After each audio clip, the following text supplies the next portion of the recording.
Hi everyone, this video we are going to explore something really interesting, the history of the Indonesia capital market. When we talk about the stock market, most people only think about the buying and selling shares today, but actually Indonesia's capital market has a long and fascinating journey that started more than a century ago. So let's go back in the time and see how it all began. The story of the Indonesian capital market started during the Dutch colonial era. Around the late 19th century, the very first stock exchange in Indonesia was established in 1912 in Batavia, which we now know as Jakarta. It was called the Batavia Stock Exchange, and it was created by the Dutch to support trading activities of Dutch companies operating in the East Indies. At the time, the market was still very small and limited to Europeans. Only Dutch companies and investors were involved, and most of the transactions were related to planet, plantation, mining, and the trade companies. However, the market didn't run smoothly for long. During World War I, trading activities were disrupted, and the stock exchange had to close several times. After the war ended, the market rebounded, but then it faced another major challenge. World War II and the Japanese occupation in the early 1940. During the time of financial and economic activities were under Japanese control, and the stock exchange once again stopped operating completely after Indonesia declared independence in 1955. The focus of the new government was mainly on rebuilding the economy and stabilizing the country, so the capital market didn't immediately become a priority, but the idea of developing a national capital market never disappeared. In 1952, the government officially reopened the stock exchange under the supervision of Bank Indonesia, hoping to create a place for domestic companies to raise funds and for citizens to invest in their own economy. Unfortunately, the enthusiasm didn't last long. The political and economic conditions at the time were still unstable, and public understanding of the capital market was very low. There were only a few listed companies, and trading activity was almost non-existent. Because of this, the Chang had to close again in the 1970s.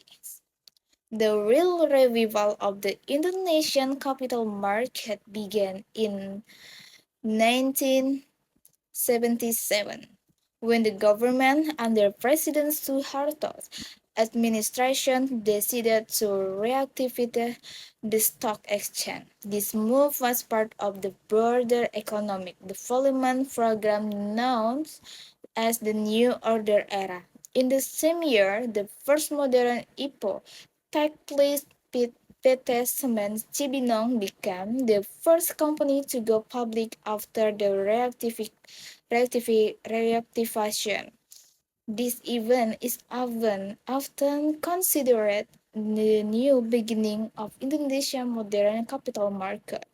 Still, the growth was slow at first. People were not yet familiar with investing in stock, and companies were hesitant to list on the exchange.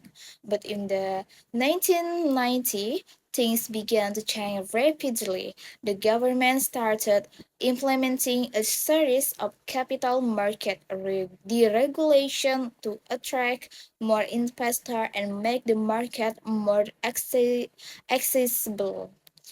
One important milestone was the establishment of the Surabaya Stock Exchange or SSX, which complemented the Jakarta Stock Exchange and helped increase trading activity. During the 1990s, Indonesia also introduced new technology to make trading faster and more transparent. The introduction of automated trading system helped investors buy and sell shares electronically, replacing the old manual system. This modernization marked an important step towards creating a more efficient and professional market environment. In 1997, the Asian financial crisis hit Indonesian hard. Stock prices fell sharply, money investors panicked, and several companies struggled financially. However, even though it was a difficult time, the crisis became a valuable lesson that pushed Indonesia to build a stronger and more really resilient financial system. Then in 2007, a major transformation took place. The Jakarta Stock Exchange or GSX and the Surabaya Stock Exchange or SSX officially merged into the institution, which we now has the Indonesia Stock Exchange or IDX or Bursa Efek Indonesia. This merger create a more unified and efficient market platform where all trading activities could be centralized.